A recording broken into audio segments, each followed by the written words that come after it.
দ্বিতীয় হুগলি সেতুর কাছাকাছি এলাকায় গঙ্গা থেকে উদ্ধার দেহ। রবিবার সন্ধ্যায় দ্বিতীয় হুগলি সেতুর কাছাকাছি এলাকায় গঙ্গা থেকে এক ব্যক্তির মৃতদেহ উদ্ধার হয়। এদিন সন্ধ্যায় হাওড়ার রামকৃষ্ণপুর ঘাটে সিভিল ডিফেন্সের কর্মীরা যখন ডিউটি করছিলেন সেই সময় লঞ্চের এক যাত্রী তাদের খবর দেন একটি মৃতদেহ জলে ভাসছে। তারপরেই তারা স্পিডবোট নিয়ে বেশ কিছুটা এগিয়ে দ্বিতীয় হুগলি সেতুর কাছাকাছি এলাকা থেকে ওই মৃতদেহটি উদ্ধার করে আনেন। এরপরই হাওড়া থানার পুলিশকে খবর দেওয়া হয়। পুলিশ মৃতদেহটি উদ্ধার করে মৃতের পরিচয় জানার চেষ্টা চলছে।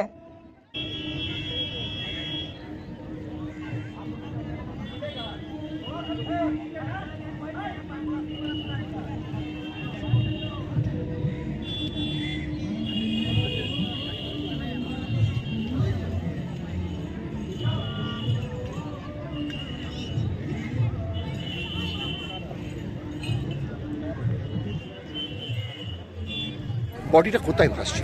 অ্যাকচুয়ালি বডিটা আমরা যখন জেটি ঘাটে রামকৃষ্ণপুর ঘাটে জেটি ঘাটে যখন আমরা ডিউটি করছি, তো লঞ্চটা যখন ওপার থেকে আসছে, এক লঞ্চের এক ব্যক্তি জলে ভাসতে দেখে আমাদের এসে জানায়।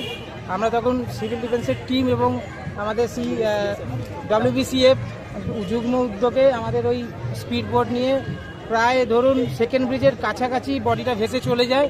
তো ওখান থেকে আমরা উদ্ধার করে নিয়ে এসেছি। এখন এবার আমাদের থানা আসছে, লোকাল থানা এসে এবার বডিটা এবার অ্যাম্বুলেন্সে করে এবার রিকভারি করবে। আপনার নাম? আমার নাম তন্ময় মুখার্জি। আপনি আমি disaster management civil defence, Howrah civil defence.